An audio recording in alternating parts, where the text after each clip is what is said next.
I'm going to speak about the Pasha, and I'm going to speak about the Aseret Yimei Tshuva, and I want to speak about Shabbos. This Shabbos is also a special Shabbos. It's called Shabbos Tshuva, or Shabbos Tshuva. In general, I'm sure you have been exposed, you heard about what Tshuva is and so forth. And I want to, I guess, broaden it out and should have a finer understanding of what Tshuva is about.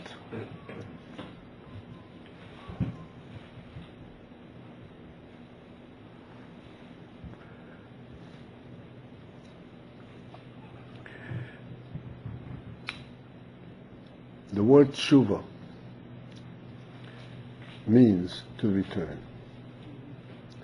The word tshuva does not mean to repent. It means to return.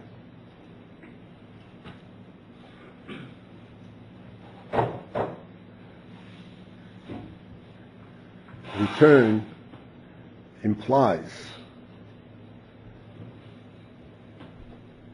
that you're coming back to where you were before.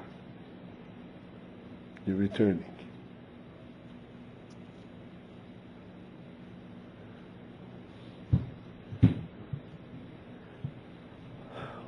Which is a principle, again, I'm sure you have been exposed to and you learned about it, that in fact, every Yid lives with the inspiration of a neshama.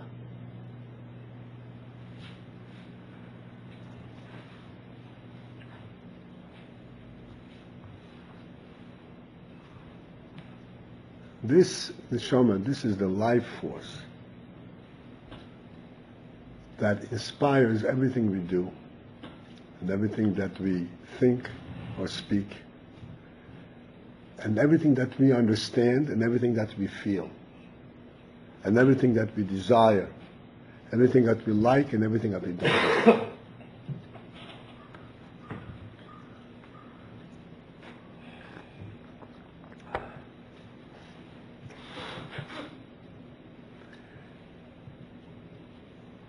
It's important for us to reflect on this, because as we are going through our activities, some of you are very young, some of you are a little bit older, but not necessarily have experienced the real challenges of life.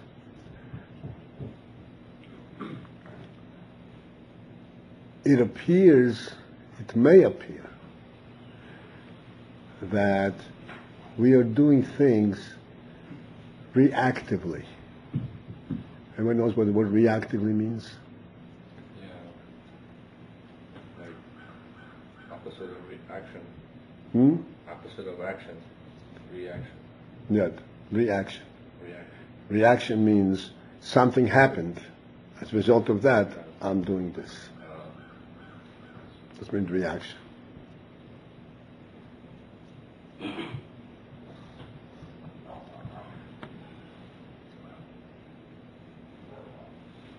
We have to understand this principle, which I'm going to discuss, is what distinguishes a human being from an animal.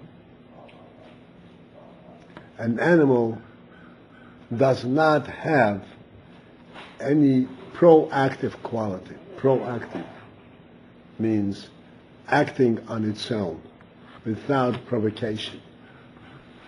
I want this because this is good. Because it's good.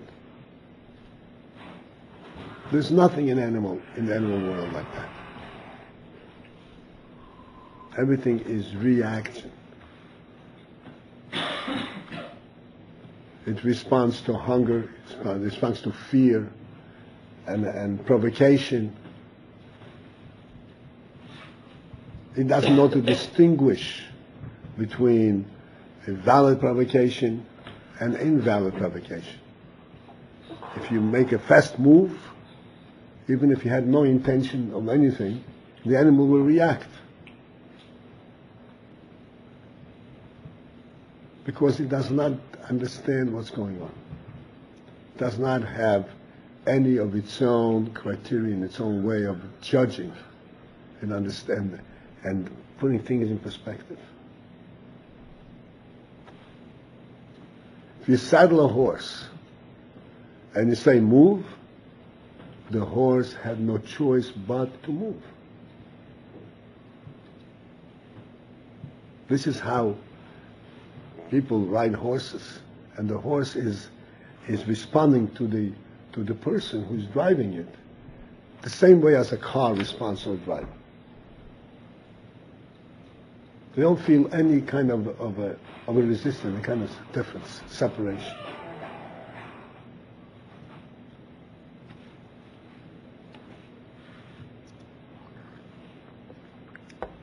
A human being is exactly the opposite. He is an independent, a true presence in the world. Every individual, every person, small or big. This is why, just I'm putting it as an aside, as a parenthetical comment, this is why we are responsible for our actions. We are responsible for our thoughts, for our speech, and for our deed. We're responsible for what we understand, for what we don't understand, for all our choices. We're absolutely responsible because we are the authors of it.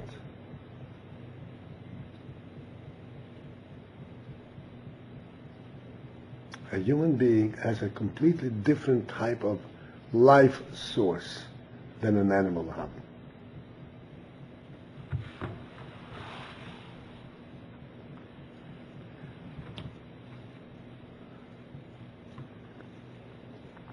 This puts a heavy responsibility on the person. But any person whose reaction to this is, oh, it's so responsible, I don't want responsibility, is a fool. He doesn't really understand what this is. No human being is envious of an animal.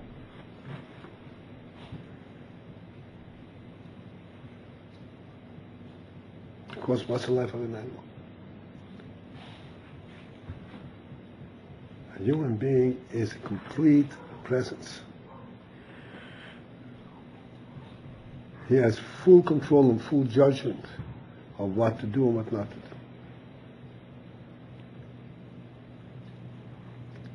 To the extent that if he so chooses, he can live like an animal. He can live like an angel, and he can live like an animal. He encompasses the entire spectrum of the entire creation. Everything. I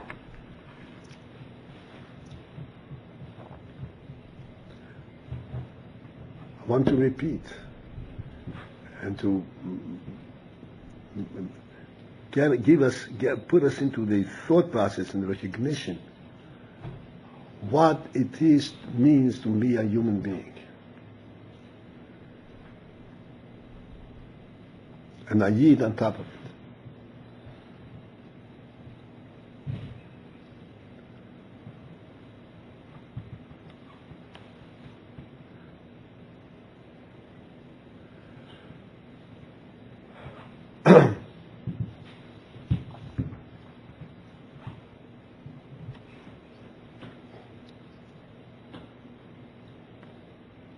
The way a human being looks at the world and the way an animal looks at the world. And this is not out of sophistication and learning. This is a natural difference.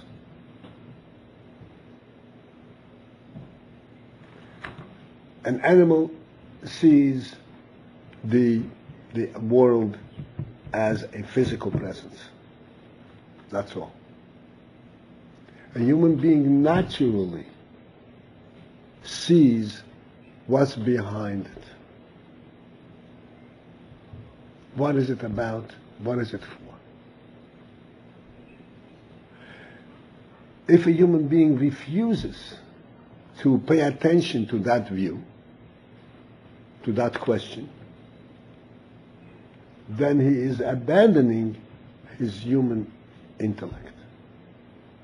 This is not a question of being responsible and having to answer for your act. This is simply understanding oneself.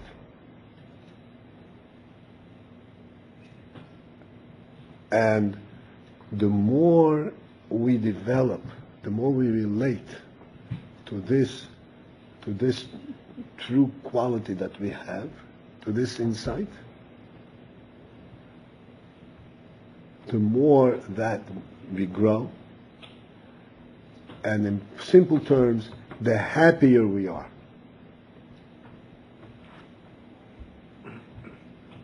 There is no greater suffering for a human being than to be caged like an animal. God forbid. And there's no greater joy for a human being to be able to think through something, understand it thoroughly, decide, identify pros and cons, and make a decision, and follow through on the decision.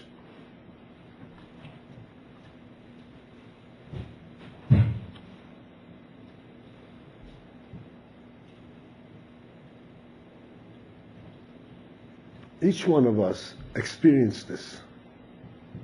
You wake up in the morning, you were sleepy and tired. Perhaps you're actually tired. Maybe you went to sleep late. But you decide in your mind, I have to be up on time. And you force yourself and you get up on time. The sense of reality of this experience, as simple and fundamental as it is, gives you a real uplift. Oh, I'm acting like a human being. I'm being myself.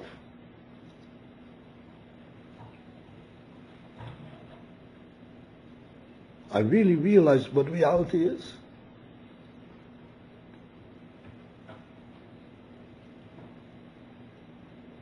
So this is not something sophisticated. This is the reality of the human being. And as I said, the human being has because he encompasses the entire world, he can abandon that. But there's nothing more foolish than that.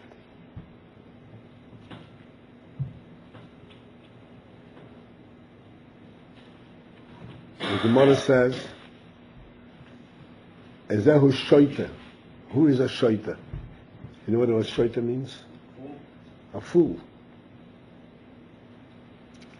How do you define a fool?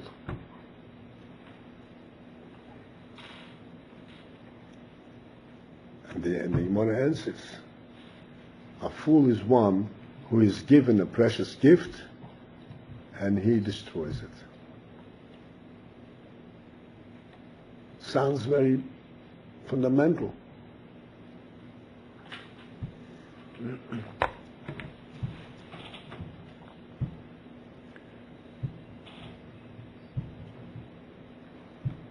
But this is the definition of a fool by the Gemara.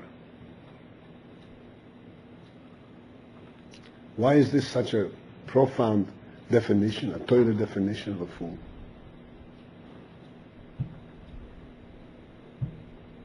Because as we said, a human being looks at things from their intrinsic value, from what is behind it.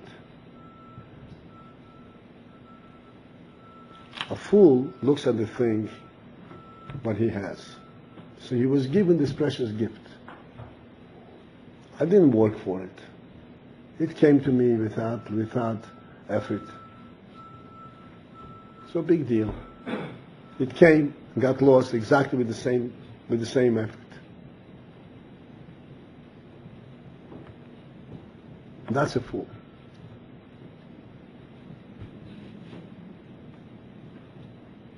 A human being who does not cherish the godly gift of intellect,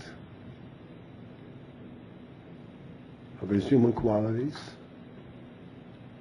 is a fool. Besides that, yes, he will have to answer for it, but that's not where I'm coming from. I'm coming from the point of we should understand ourselves, understand what's going on.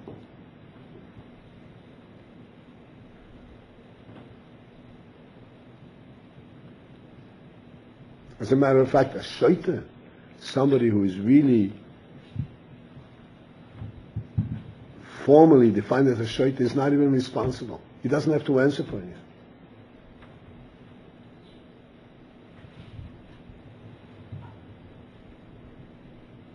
Who would want to be in a position where he doesn't have to answer if he does the wrong thing?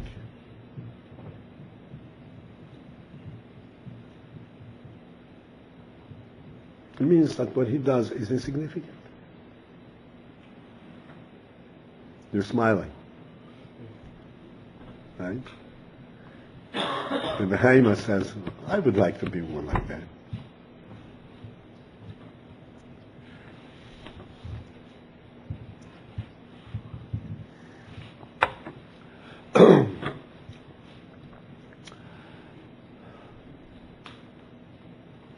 Let me explain to you where this is coming from.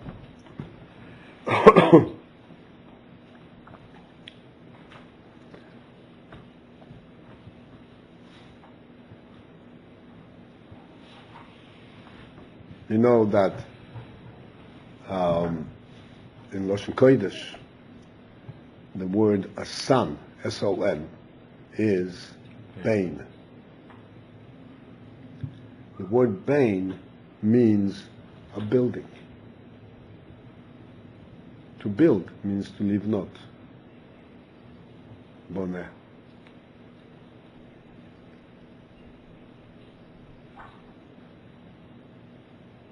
What's the relationship?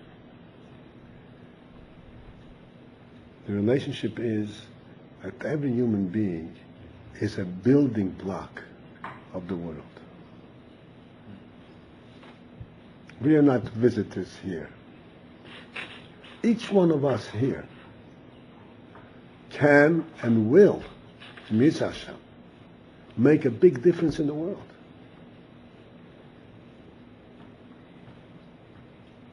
Each one in his own way. And they have a responsibility. They've been given the koiches to do that. Because a human being is not a visitor, he is a builder. He builds the world.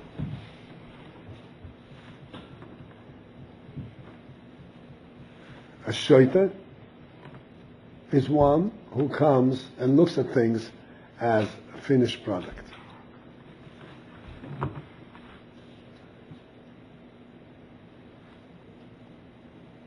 He's a shaita. He sees the world from the eyes of an animal.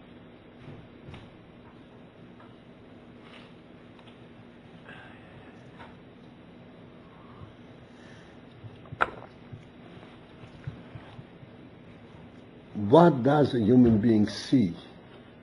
Coming back now to identifying that site itself. What does a person see that an animal doesn't see? I said he sees beyond the immediate. What does a person see?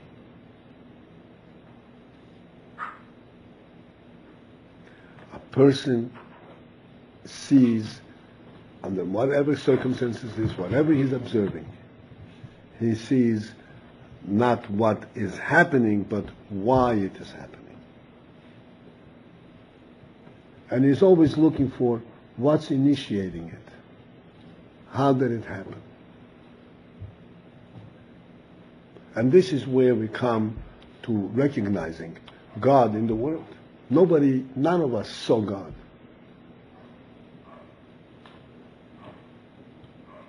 And yet we are so sure of it, so confident Not only, so confident to the extent that we gear all our lives to serve God. Who are we serving? We have a son.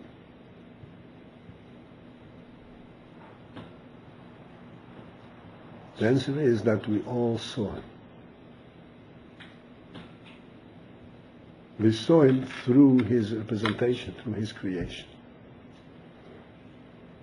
We saw him because we see an active world.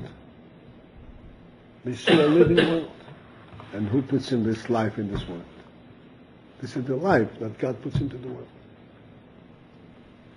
And this is the way a human being sees the world. This is not sophisticated philosophy. This is the fundamental way that a human being sees the world that distinguishes a human being from the animal. It takes thought and philosophy perhaps to understand, to actually identify the difference. But everyone knows, everyone without a question, knows that a human being somewhere sees the world differently than an animal. Then you have to sit down and try to identify what the difference is. That takes a little thought. But everyone notices, recognizes right away that there's a difference. Which means that a human being, a yid, because of his neshama, because of his nefesh, because of his chayus, on the onset, without any preparation, recognizes a godly presence in the world.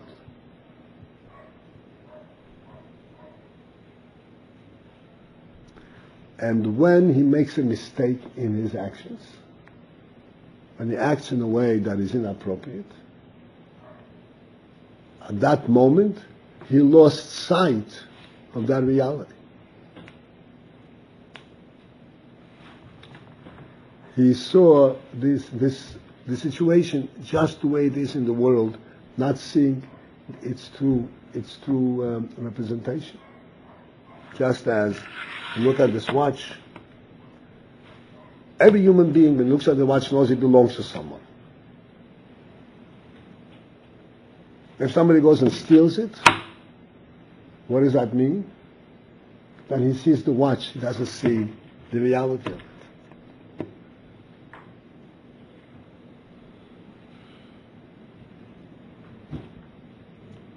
And he doesn't understand that to have the watch without true ownership is an affront to God who created the world.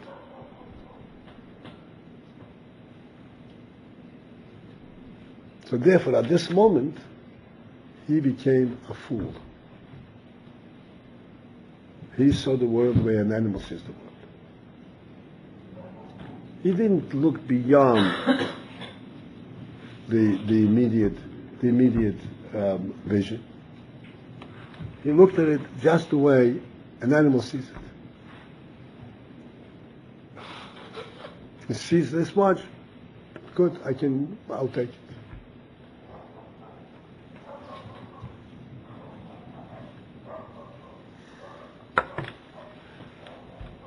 And this is where the word tshuva fits in. Tshuva means you come back. Where do you come back to? You come back to yourself. You come back to your real view of things. I made a mistake. How did I come to make a mistake? I didn't see things the way I see things.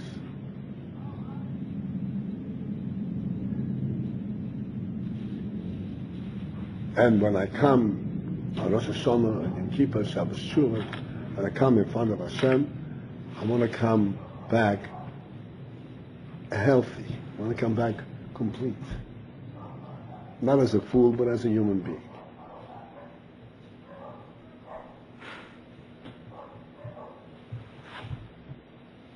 And this is where tshuva comes in.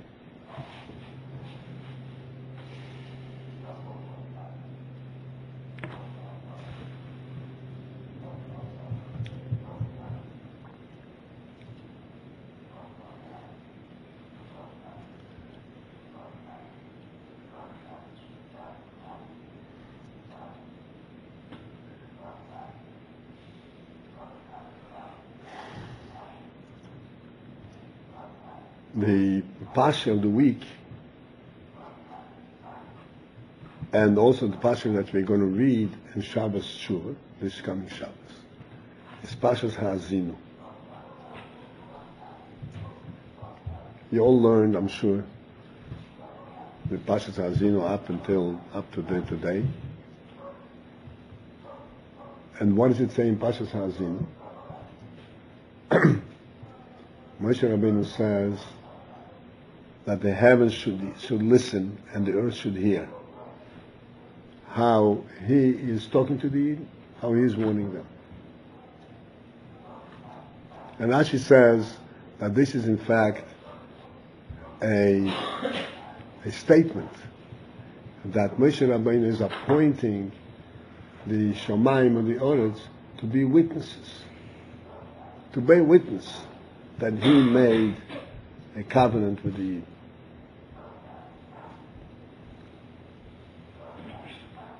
I'm sure each one of you, as you learned it and said, what kind of witnesses, how does Shomayim bear witness? They don't speak. How are they going to bear witness? Did you ask that question when you learned it? No. Did you learn it? Yeah. And it didn't bother you at all? No. Who did ask a question? Nobody asked a question. I don't mean you verbalized the question. You were afraid to ask the question. You were afraid to be a fool, to be mocked. But in your mind, did you have a question? What does it mean that Moshe Rabbeinu is appointing Shem? Sounds strange. Huh? Sure. Sounds strange. Sorry? Sure, it was like a little bit how it's strange how they can be witnesses. You felt it strange, right? What does it mean?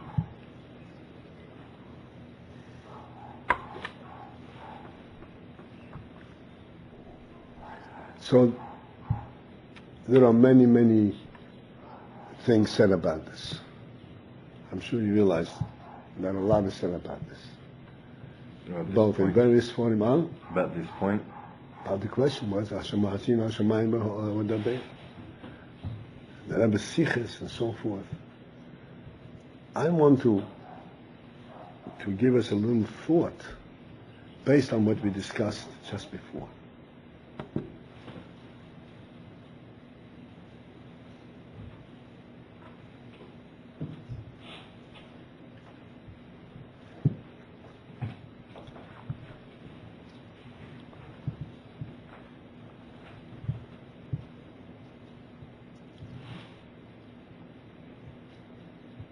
I hope you can follow this. Just as when we wake up in the morning, we say, Moide Anya Lefonecha, She'azavtu bi nishmosi. The Rebbe should return to us, our neshama, fresh, clean, straight from Gan Eden, pure.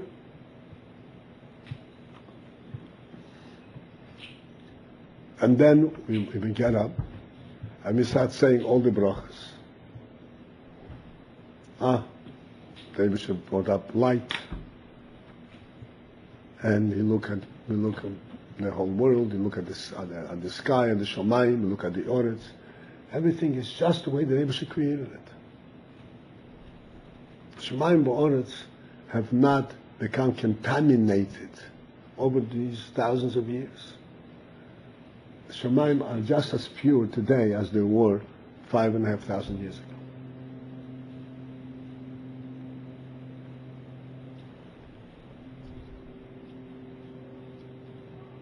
And every one of us, when he wakes up in the morning and he starts his day's work, the first thought, the first moment, it says in Sforim that when a person wakes up, the first thing he should do is look out the window. Just look at the light, out the window, at the light, at the Shamayim. This makes an impression on him of the purity of light, of the world, purity of life.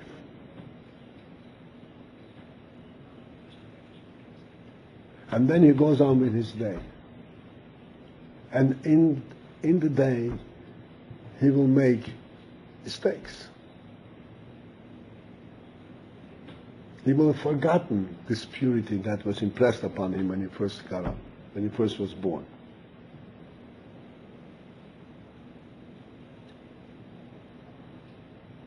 And then he looks back at the Shamayim, and the Shamayim and others bear witness. And they say to him that you should know that despite all the mistakes that you've made, the world that the Rebbe created is just as pure as it was when he first woke up.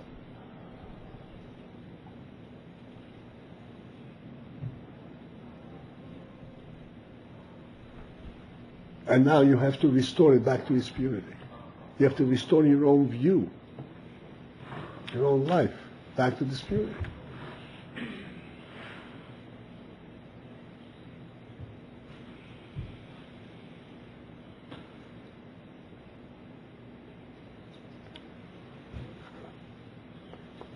In other words, this is the two witnesses that come to the person and remind him and wake him up that just as when you first started out, you saw that you're coming into a pure world, that world remained as pure as ever. And if you made a mistake and you lost sight of that purity, you have to come back to it.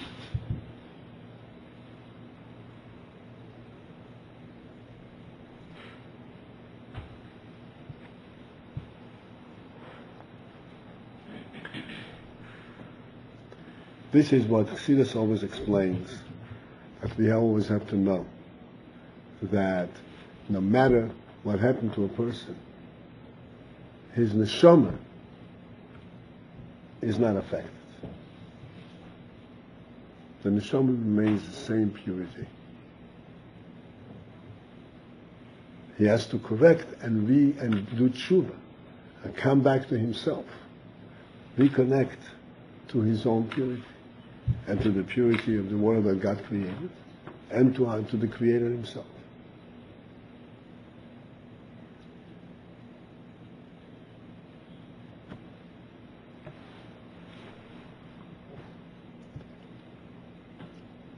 This is the basic principle of tshuva. With a Chassidus approach. Not just merely, you did the wrong thing, you're going to get punished. But look at it as a human being. Look at it from the perspective of responsibility. The perspective of your own life.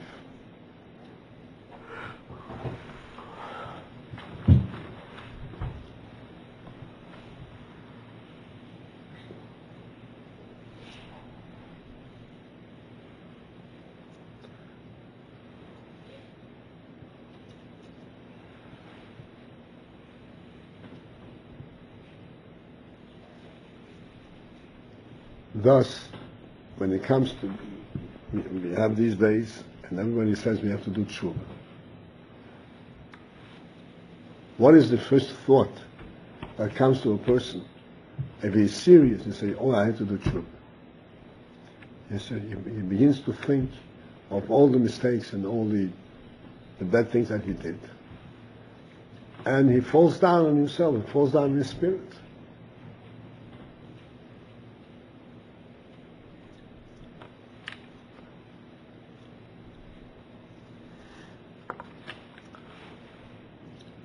Falling down in spirit implies that he has actually lost contact with the real thing. This is why we say that the way we do tshuva is different. And the way tshuva is meant to be done is different. It's not meant to throw somebody down in his spirit. You have to do tshuva b'simcha. You must do tshuva b'simcha, with joy. Why? Where is the joy? I did something wrong. Coming back to where I was supposed There are 2 points in this. One is the one that you said, coming back when I'm supposed to be. But there's another even more direct sense of this tshuva.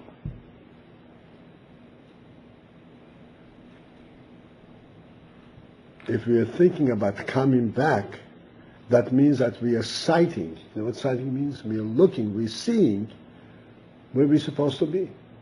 We're seeing the purity of our own neshama. We're seeing the purity of the world. We're seeing the purity of God. Experiencing this sight itself is a source of joy.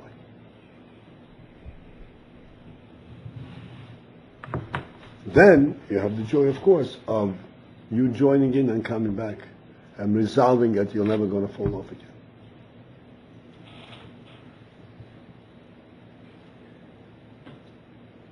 You know, in normal human experience, one of the great pleasures of life is just taking a walk. If you take a walk in a nice park, in a nice wooded area, it's relieving. Why? Because you're connecting, you're seeing the reality, the purity of the world.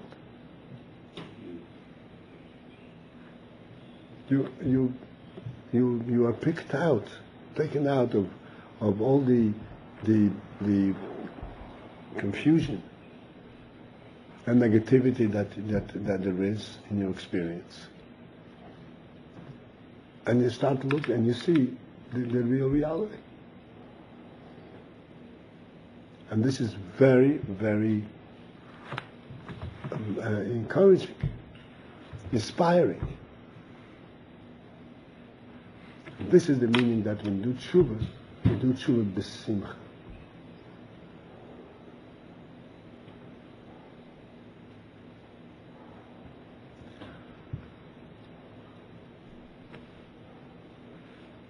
I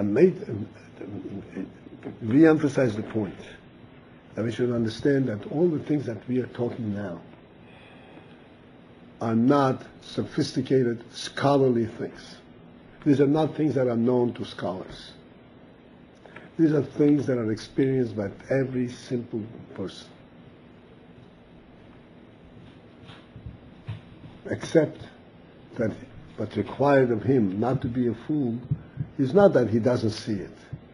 Not to be a fool is not to dismiss it as insignificant.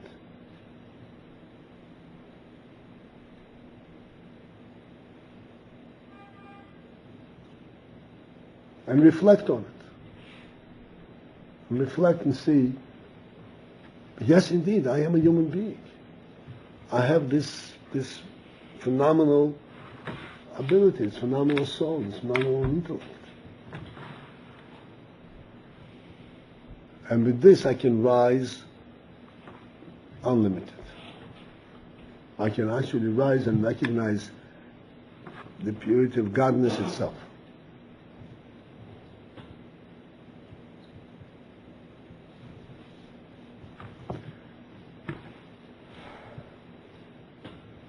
I'm just looking around who is not sleeping still.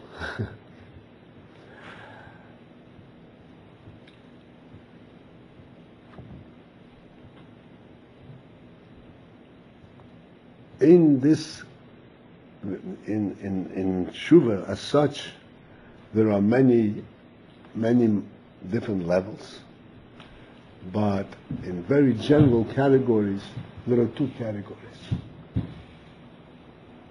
There is the category of tshuva, where one is recognizing that he made a mistake and he wants to come back.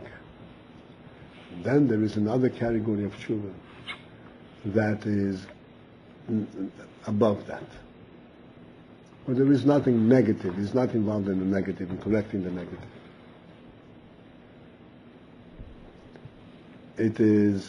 This is what's called a Shabbos dikit tshuva.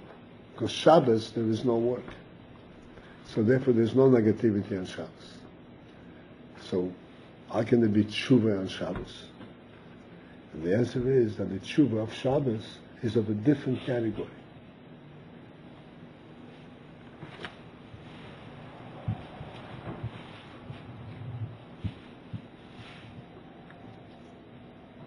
I'm going to try to explain in simple terms.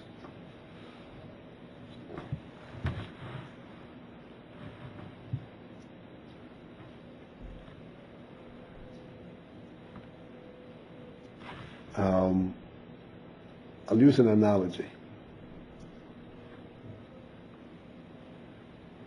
The analogy is of normal people's lives. If you have to, every person needs money, needs parnosa. He has a job, and the job pays him money. With this money, he pays rent, and he buys food, and with God's help, he raises a family. And if Hashem helps him, and he can what's called make ends meet, he makes enough money to pay everything that he needs to pay for. He says, that's it, I'm satisfied. Everything is taken care of. When the end of the month comes, I have to pay the rent. I'm not going to be thrown out of my apartment. Why? Because I'm going to pay for the rent. And the same thing goes for everything else.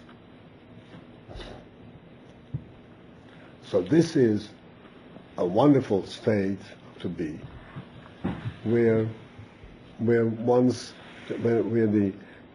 all the problems are solved. You have a problem, you have to pay rent, I have the solution for it, I can pay for the rent. And the same thing goes for everything else. Then let us imagine somebody who is wealthy. He's wealthy, he's got, so to speak, an abundance of resources. He also has to pay rent. He also has to pay for his grocery. But he does not look at it in the same way as, I could have had a problem and I don't have a problem. I could have not have an apartment and I have an apartment. I could have not have food and he doesn't have that perspective. He can't even think of the possibility of not having it. Because he's in a different category. Does that mean that he doesn't appreciate his wealth? Of course he appreciates it. But his appreciation is not just a response, a reaction to the possibility of not having, but it is a reaction, it is appreciation of the value of the wealth itself. The same thing is in tshuva. There's the regular tshuva and the tshuva of Shabbos. The regular tshuva is, I made a mistake, and Baruch Hashem, I'm able to correct it. Shabbos is a tshuva where I connect to Hashem and I recognize Hashem, not as an antidote that pulls me out of the world, pulls me out of impurity, but for its own sake. The goodness of Hashem, the goodness of the world, are for its own sake.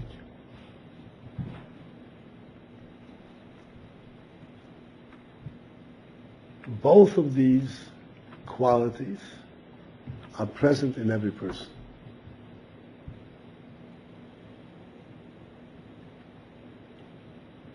We have every person is able to appreciate work and accomplishment.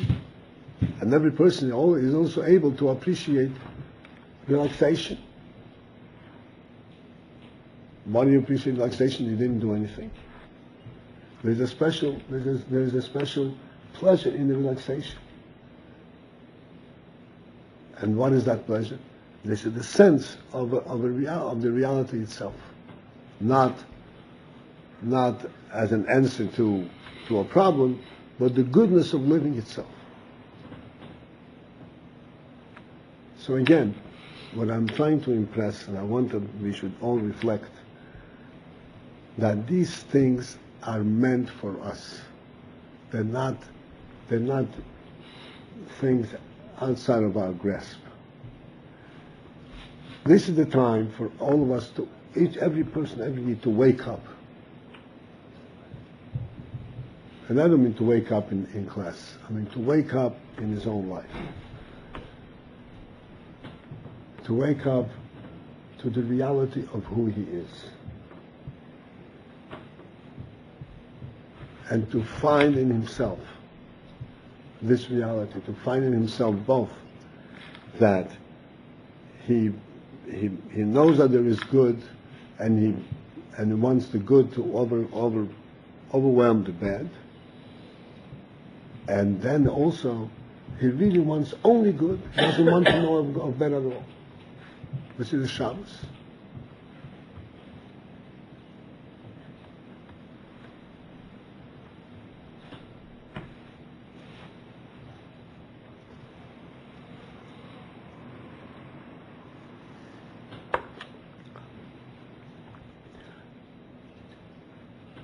Realizing this and experiencing this tshuva, as I mentioned before, this is enough to reinvigorate, inspire a person.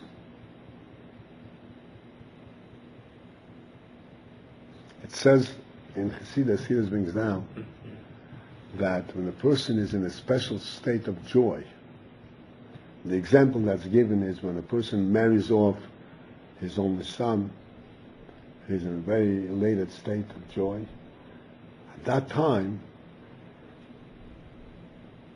all his senses and all his koiches function on a different level. He is simply smarter, more perceptive, more feeling, more sensitive, more loving, in every aspect.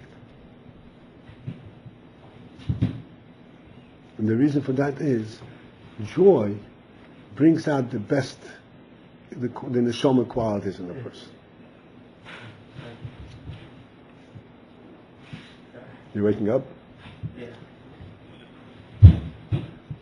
Joy brings out the best qualities in a person.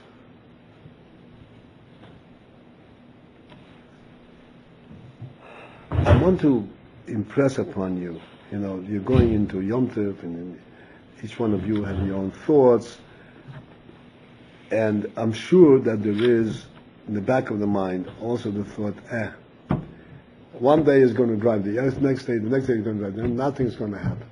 It's completely up to you. The Rebbe has given each one of us the capacity to raise ourselves to whatever heights we can raise ourselves. No limit. Even to the point where it becomes Shabbos.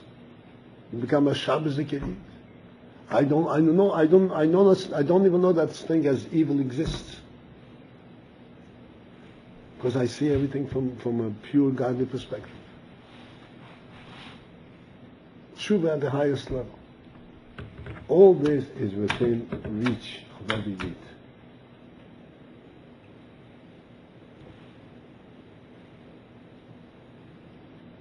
We mustn't miss the opportunity.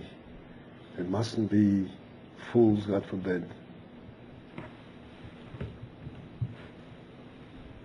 And if the thought comes into the mind, which is inevitably is going to come, forget about it. Forget it. You're not going to gain any place. It makes no difference. Push it away.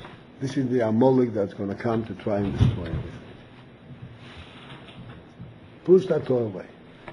For these few days, take things a little bit seriously. Believe in yourselves. Believe that you're for real. After all, you didn't make yourself. The Rebbe made you. There is a godly force, spark in you, beyond anything that you can understand. Take it seriously.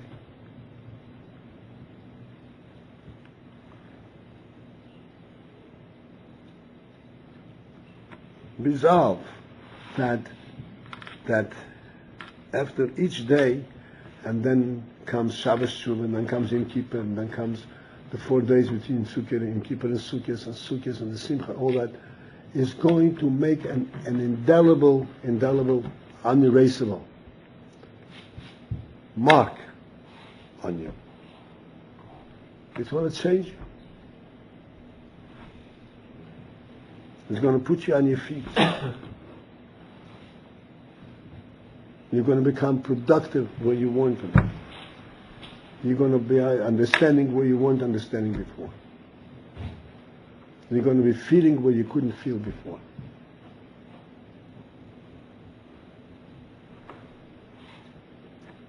All this really is within you, each one of us, within everyone's reach.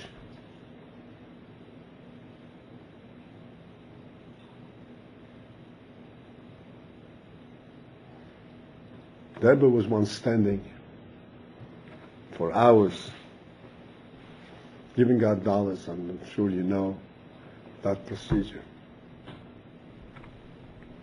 Hours on end. And this was already the latter years where, like everybody understands, it wasn't easy physically for the Rebbe to stand. And the Rebbe refused to sit, the Rebbe would stand the whole of these hours. So a lady passed by and said to the Rebbe, how are you not getting tired standing like this? Rabbi, why don't you sit down? So the Rebbe said, when you count diamonds, you don't get tired. It all depends what you're doing.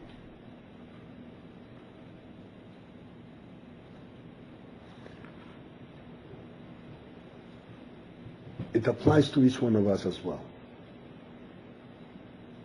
It's difficult, and laziness sets in, and all kinds of foolish arguments are in, and we're used to them and we accept them. Remember, this is collecting diamonds. Every moment is like collecting diamonds. Every moment of the experience of tshuva, the real tshuva, the simcha, is collecting and increasing your treasure and strengthening yourselves for all time to come.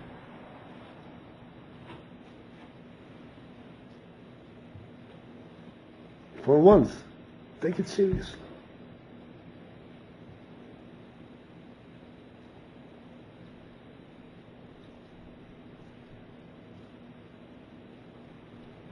You won't get tired. And if you get tired, push it away. Push it away with your biggest force. This is tantamount. This is exactly as if you were put into a king's treasure and said, collect these diamonds. As much as you collect is yours. And then somebody whispers in your ear and says, take a rest, take a break. You're too tired.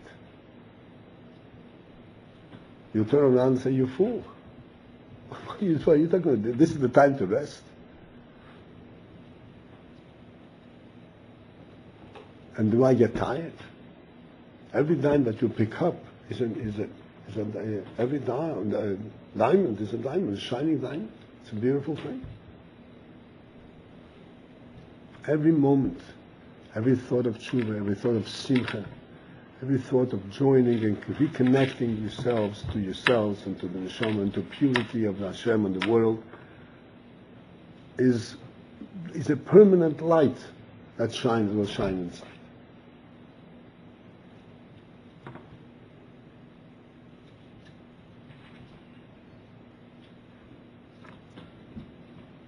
Let's go for it.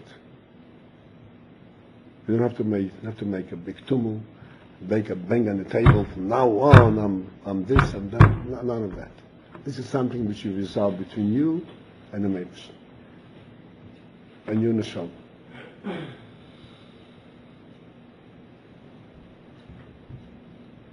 Let's be for real, because you are all real. Meibush didn't play around when he created each one of us. It wasn't a game. He gave each one of us a neshama.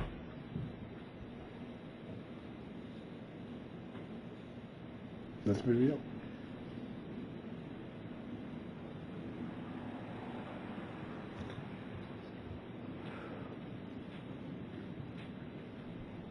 And with this, I want to wish all of us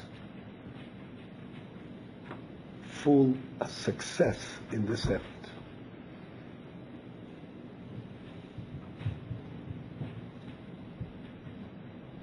So by the time you look back, after the Yom Tovim, you look back and say, I don't recognize myself. I'm not the same person that entered this.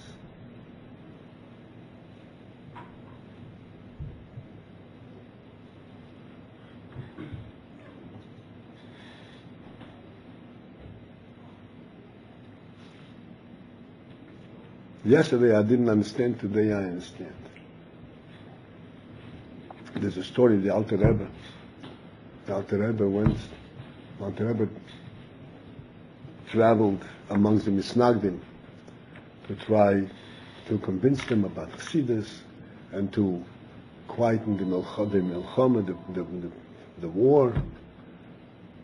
So when he came to a city of Minsk, a city of scholars, and he asked permission to speak at the Bima, to speak for the Yoel.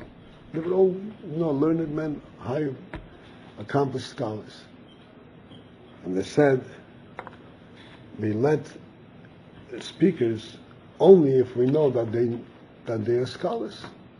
So we're going to ask you questions. And if you successfully answer our questions, then we'll let you speak. Alter Rebbe said, okay. So they all gave the Alter Rebbe written set of a whole bunch of questions. And there was an enormous amount of questions. Alter Rebbe said that to answer each one of these questions individually would be impossible, time-wise. Therefore, I'm going to sing a song. I will sing a niggin. And the Alter Rebbe sang a niggin, the famous Alter Rebbe's niggin. 4 stanzas? The 4 stanzas? 4 stanzas. And everyone present in this medrash, all these scholars, suddenly realized that the answer to their question. No more question. Many Chassidim were added to the Alter Rebbe as a result of this gathering.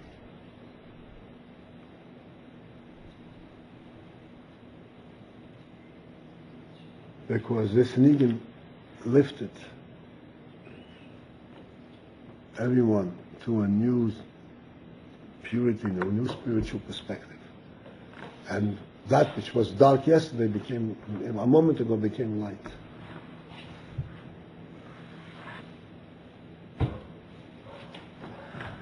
This is the same experience that each one of us can have now, over this next period. The Aseret Tshuva, Shabbos, and Kippur, Sukkot, the whole period of joy and being involved in Simchas Yom Tov and all that. This is what we have in front of us. Don't lose out. Don't miss it out.